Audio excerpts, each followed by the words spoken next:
Halloween is finally here. As a Halloween treat, I'm going to share a story. One that, to this day, still unnerves me. It's not very long, which is a good thing, I suppose, because I don't want to linger on it. Still, I wish it had all turned out to be a dream. I know I'm stalling. No, avoiding would be a better word. But I suppose avoiding telling it won't make it go away. So, here goes. I've always played video games. Classics, contemporary, you name it. One of my favorite titles was Tetris, a puzzle game from Russia. I had a copy of it when I was younger, and played it all the time. I probably played it a bit too much though, because one day, it just stopped working. I tried getting it fixed at a shop, but the worker had no luck. Recently, I was browsing a few sites, searching for new and used games. There were a few okay deals, but nothing struck me. Right when I was about to close the site, I saw a listing at the bottom of the page. Now, I wish I hadn't. An original NES with an unopened copy of NES Tetris, all for under $20. The listing said the console, which acted sporadic at times, still worked. I hadn't played the NES version of Tetris, so, suffice to say, my curiosity was piqued. Just as I was about to buy the set, though, I got a chill at the back of my neck, and I sat there, hesitating. But why? This was an excellent deal. Pushing aside my paranoia, I purchased it. A week later, the package arrived. I opened the box and dug through the popcorn packing. I found the NES and controllers first. Aside from discoloration of age, it looked good. I hooked it up to my television and returned to the box for the Tetris game. Sure enough, the game box was still sealed. I was extremely fortunate finding this pristine copy. I opened the box, grabbed the cartridge, and slid it into the NES. I pressed the power button, and the license screen appeared, when suddenly, the text was covered with displaced pixels. I reset the system, but again, the corrupted screen was all I saw. I prepared to power off the console when the image cleared. Well, the seller did say the console could be glitchy. I pressed start, chose level select, and got ready. The game began, accompanied by an 8-bit rendition of Dance of the Sugar Plum Fairy. I easily adapted to this version that I'd never played. As the Tetronymos dropped and I cleared them away, I recalled all the fun times I'd had playing the game when I was younger. Being older now, I had sharper reflexes and scored higher points. I nimbly fit the blocks together as the speed increased, glancing at my 6-digit score every so often in satisfaction. There was a loud bang and the power went out. It was late, and I was thrown into complete darkness. I still saw the ghostly afterimage of the Tetris screen, and I blinked a few times to adjust my vision to the dark. The room was silent and cold. When would the power be restored? I grabbed my phone to read if there was any information about this lack of electricity. When the television and NES powered up. It wasn't the whole room. It was only them. I dropped my phone, unable to comprehend what was happening. The game had resumed where it had been before the power outage, and the pieces fell at the same speed. I didn't have the mindset to grab the controller, and the blocks reached the top of the playing board. Instead of taking me to the game over high score page, though, the blocks cleared, and more items started falling. But they weren't blocks. They were letters. As each letter landed, random pixels flashed across the screen, and the 8-bit Sugar Plum Fairy had been reduced to a single droning note. That cold chill I'd felt before I bought the game and console crept up my neck again when I realized the letters had spelled out a sentence. The blurry note wailed from the speakers, and the image flickered, but my eyes were locked on the message as I processed its terrible meaning. It said,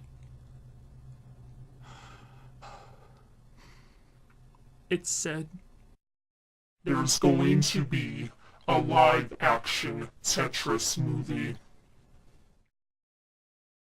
Okay. Maybe I didn't find out about the Tetris live-action movie that way.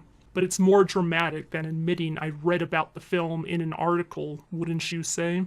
Regardless, get ready to be horrified. Chances are, everyone who's watching this has played Tetris. It's the best-selling single game of all time, and a perennial favorite. The rules are simple. Fit the falling Tetronimos together to make them vanish before they reach the top of the screen. It's addictive and challenging, yet simple enough to be enjoyed by all ages. The game was invented by Russian scientist Alexei Pajitnov in 1984 when he created a variation of Pentomino on an Electronica 60 terminal computer. Instead of using blocks consisting of 5 segments, Pajitnov reduced the number of segments to 4. The title is a combination of tetra, the Greek numerical prefix for 4, and tennis, Pajitnov's favorite game. Tetris released on June 6, 1984, but wouldn't receive international fame until it was bundled with the Nintendo Game Boy in 1989. Starting in 1993, Hollywood began creating movies based on games, with less than stellar results. Despite being one of the most well-known games out there, Tetris lacks a plot, exposition, and characters. Creating a screenplay that could incorporate the game mechanics proved more trouble than it was worth, and Hollywood opted to leave it alone. That is, until 2014, when Larry Kasanoff of Threshold Entertainment's group decided the world needed a Tetris movie. Wait, Larry Kasanoff? That Larry Kasanoff? Of that Threshold Entertainment? Kasanoff secured the rights from the Tetris company to make the adaptation, and announced the movie would be a trilogy. According to Kasanoff, he chose to split the movie not for increased profits, but because the storyline was so large and convoluted. He added that the first movie will show, quote, the teeny tip of an iceberg that has intergalactic significance, unquote. Kasanoff teamed up with Bruno Wu of China's Sun 7 Stars Media Group to form their joint venture business, Threshold Global Studios. On May 17, 2016, both Kasanoff and Wu announced their new company, and that $80 million had been secured from the merger. Kasanoff stated, quote, "You gotta ask yourself why Tetris has been so successful for so many years. We've thought of a really great science fiction movie out of it. I get pitched video game projects all the time, and we're very picky about that stuff." Unquote. To address his statements as to why Tetris is so successful, it's because it's an addictive game. I keep repeating myself since the Detective Pikachu and Emoji Movie pre-reviews, but creating a film based on a popular item does not guarantee a blockbuster. Take the Super Mario Bros. Movie, for example. It failed at the box office, despite the franchise being the most profitable video game series of all time. Come June 27th, 2016, Kasanoff confirmed in an Empire interview that he still plans to present the story as a trilogy, quote, purely because the story we conceived is so big. This isn't us splitting the last of our 8 movies into 2 to wring blood out of the stone. It's just a big story, unquote. Both Wu and Kasanoff will co-produce, and Threshold's Jimmy Einer, Tetris Company, and 7 Stars will executive produce. The film has no actors, US distributors, major studios, or a director associated with it. Filming is set to begin in China in 2017. I don't even know where to begin with this. Tetris is a great game, but it's not movie material. So why is this project happening? I understand artistic liberties, but this is such a far stretch. Since it's a sci-fi thriller, it'll probably be in the same vein as another non-narrative property film, Battleship, in that the hostile aliens will attack with their Tetronimo ships by crushing key target sites and landmarks. The humans will then utilize impossibly strong magnetics of some sort to stack the ships in rows, which will cause them to explode. If that is indeed how the story will play out, it doesn't need 3 parts, or even 2. Typically, when films based on existing works, like books, for example, are split into multiple parts, it's because the original story was lengthy. People ridiculed the Hobbit movie for being a trilogy, but at least the novel was over 300 pages long. How can this, requiring 3 parts, be justified? Already, the plot is so removed from the source material that it doesn't resemble Tetris anymore. Will people want to watch this? The real question is, will people return for parts 2 and 3? Probably not. When Avatar was released, nearly everyone saw it. But after realizing the movie was bland, people have expressed disinterest in the projected sequels. The prospect of a Tetris movie has raised eyebrows, but curiosity will get the better of people, and they'll see it. If part 1 isn't good though, that novelty will wear off quicker than the falling blocks in level 29, leading to a drastic decrease of attendance for parts 2 and 3. What will critics think about it? They may find the story overwhelming and inconsistent. Some will say it's a generic alien invasion / sci-fi flick, very loosely connected to Tetris. Audiences won't feel that magic spark synonymous with the game. Was it a good idea to make this? No. The reason Tetris has never been coveted as a movie possibility is because it lacks a story. But what about the Lego movie, you may be asking? Legos were non-narrative, but that film had a great plot. 1. The Lego movie wasn't spread over 3 films, and 2. Legos encourage imagination, and many people had dreamed up scenarios similar to the movies when they played with the sets as children. Tetris, conversely, does not require imagination, but logic. Turning a logic-driven puzzle into passive entertainment will remove the excitement. What will be the lasting impression? While Tetris the game has been a staple title and enjoyed by billions of people since 1984, the movie will not be so fortunate.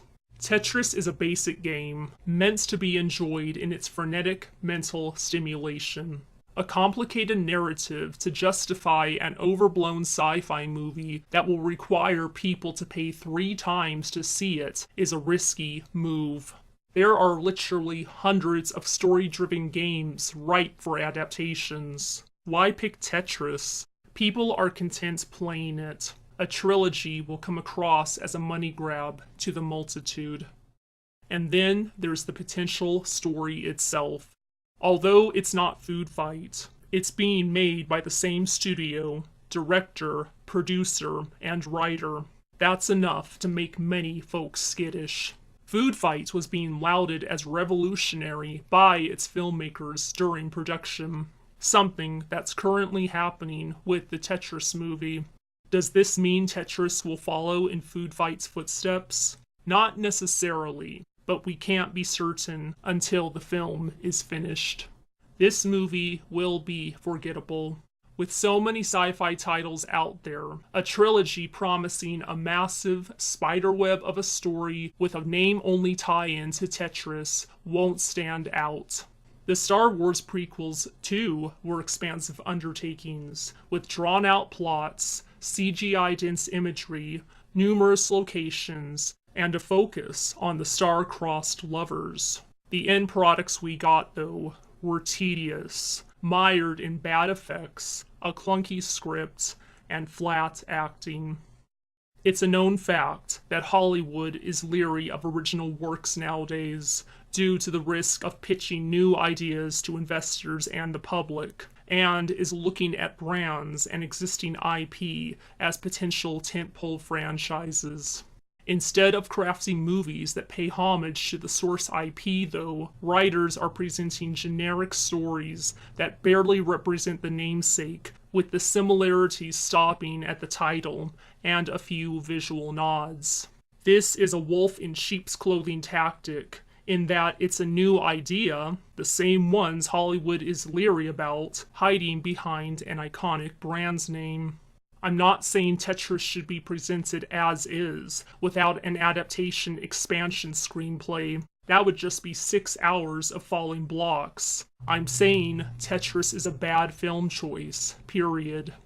If Threshold Global wants to make an original sci-fi trilogy, I say go for it. Just don't attach Tetris's name. Otherwise, people will compare it, and nothing can compete against the game. Even if the Tetris movie has top-notch visual effects, the loudest explosions, and the fastest intergalactic games of chicken, it won't come close to the excitement of clearing all 25 lines in the B-type rounds of the game. Alright, next. This is gonna be bad. Someone's got a gripe about it, and that someone is Marplotic. Happy Halloween.